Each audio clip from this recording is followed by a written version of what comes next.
método tiene por objetivo indicar el procedimiento que se deberá seguir para determinar la masa unitaria mínima y la masa unitaria máxima de una arena seca, no cementada, que pase en su totalidad por el tamiz número 4 y que no contenga más de un 10% del material que pase por el tamiz número 200.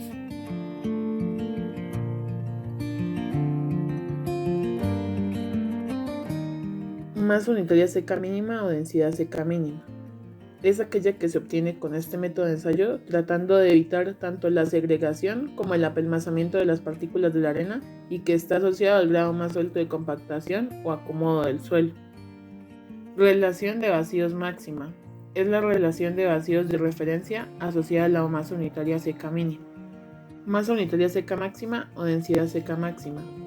Es aquella que alcanza la arena cuando se le compacta en estado seco y que está asociada al grado más denso de compactación o acomodo del suelo. Relación de vacíos mínima. Es la relación de vacíos de referencia asociada a la masa unitaria máxima. Densidad relativa.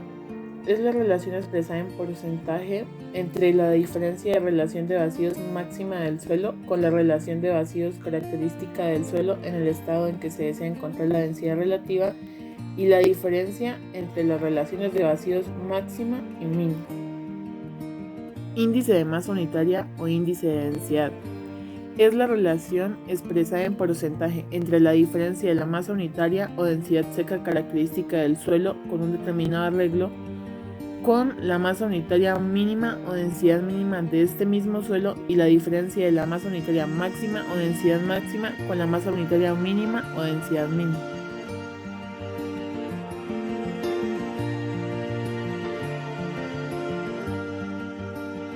Molde metálico de forma cilíndrica. Molde de volumen conocido, Proctor estándar, con su respectivo collar de extensión. Embudo.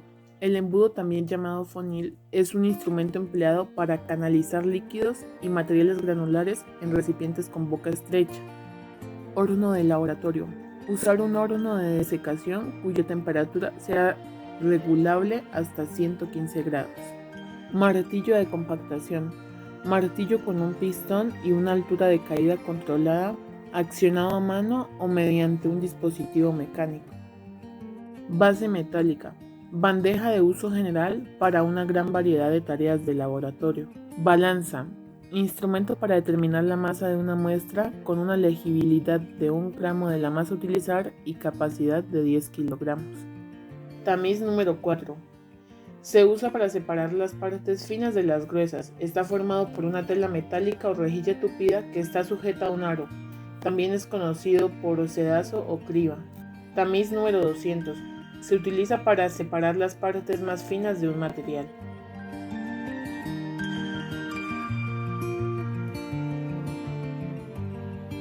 Muestra. El material utilizado debe ser una arena pasante del tamiz número 4 que no contenga más del 10% del pasante en el tamiz número 200. Tiene que estar seca en el horno hasta peso constante. Se debe tener cuidado del contenido orgánico presente y en el material con yeso la temperatura no puede superar los 60 grados centígrados.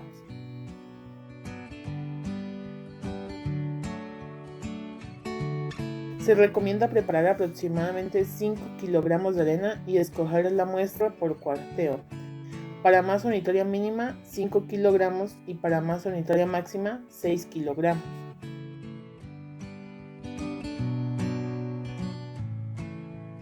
Masa unitaria seca mínima. Para esto precisamos de la muestra de arena seca y limpia con el paso número 4 y las especificaciones previamente dadas. Debemos tener un molde de volumen conocido, el Proctor estándar, con un volumen de 940 centímetros cúbicos. Debe pesarse el molde limpio más su base sin el collar y este será registrado como el peso W1. Se debe llenar el molde con el material hasta su nivel máximo. Con ayuda del embudo se debe dejar caer libremente el material desde una altura de caída mínima, tratando de evitar una segregación y vibraciones que puedan compactar el material dentro del molde. Una vez lleno, se enrasa suavemente con la regleta, se limpia el molde y se pesa, registrando así el peso W2. Con lo anterior, podremos obtener el peso del sólido restando W2 menos W1. Este proceso deberá repetirse como mínimo 2 veces para tener un análisis estadístico y poder escoger la densidad seca mínima del laboratorio. Según la norma INVIAS E136 del 2013, se adaptará como densidad seca mínima la media aritmética de los resultados obtenidos en las dos operaciones realizadas. Masa unitaria seca máxima. Existen varios procedimientos para determinar la densidad seca máxima del laboratorio. Por lo general, se trata de compactar la arena dentro del molde, ya sea por métodos dinámicos, es decir, golpes, o por vibración. Se recomienda efectuar curvas de calibración que permitan determinar con exactitud la densidad seca máxima. Primero, debe pesarse el molde de volumen conocido, el Proctor estándar, con un volumen igual a 940 centímetros cúbicos más su base. Esto se registrará como el peso W3. Luego, se utiliza el molde con el collar de extensión adosado. Se compacta la muestra, la arena, dentro del molde en 5 capas aproximadamente iguales. Se aplica a cada una de las capas 50 golpes con el martillo, desde la altura ya indicada según la norma. Después de llenar y compactar el material en el molde, se quita el collar y se enrasa la muestra cuidadosamente. Se pesa el molde y se registra la masa W4 del conjunto, molde, suelo, base, expresada en gramos. Se deberá repetir la operación con la otra porción de suelo preparada previamente. Por último, se deberá repetir el procedimiento anterior mínimo 2 veces para tener un análisis estadístico y poder escoger la densidad seca máxima del laboratorio. Según la norma INVIAS E136 del 2013, se adoptará como densidad máxima la media aritmética de los resultados obtenidos en las dos determinaciones realizadas. Con estos datos obtenidos, se obtiene así el índice de masa unitaria y densidad relativa. Índice de masa unitaria o índice de peso unitario. Es la diferencia entre cualquier masa unitaria o peso unitario característico de los suelos que permiten drenaje libre o que no son cohesivos y la mínima masa unitaria de este mismo con respecto a la diferencia entre la máxima masa unitaria o peso unitaria y la mínima masa unitaria o peso unitario. Densidad relativa.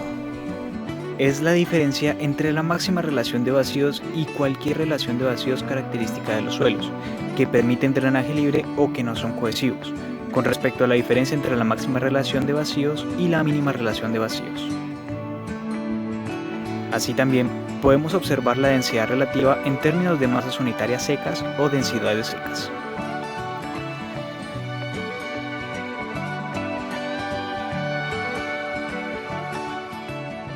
Ahora hablaremos de la práctica sobre las relaciones volumétricas y gravimétricas. Hay que recalcar que no existe un ensayo definido. El suelo se puede considerar una composición de 3 fases. Cada fase tiene su peso y volumen. Al relacionarlas se pueden definir muchas propiedades físico-mecánicas. Esta información se puede representar en un diagrama de fases. El procedimiento es muy sencillo. El equipo utilizado es una probeta con agua destilada, 2 recipientes limpios y secos, una balanza, apisonador de madera y gravilla, pasa número 3/8 y retenida número 4 seca al horno. Se realizan 2 montajes. En el recipiente 1 se llena con la gravilla depositándola por gravedad sin que se compacte y se pesa. Ahora, con el agua destilada se satura el agregado hasta que el agua enrase el recipiente y se pesa nuevamente. También se debe tomar la temperatura del agua. En el segundo montaje se llena el recipiente con el agregado en 2 capas. Se utiliza un apisonador hasta enrasar y se pesa. Y del mismo modo al montaje 1, se satura el agregado hasta el enrase, se pesa y se toma la temperatura del agua. Esta es la información que se ha registrado, de la cual se obtienen las relaciones gravimétricas y volumétricas. Se menciona brevemente las relaciones que se forman. Está la porosidad, índice de poros, grado de saturación, humedad, peso unitario húmedo, peso unitario sumergido, peso unitario seco, densidad de sólidos, peso específico y densidad relativa.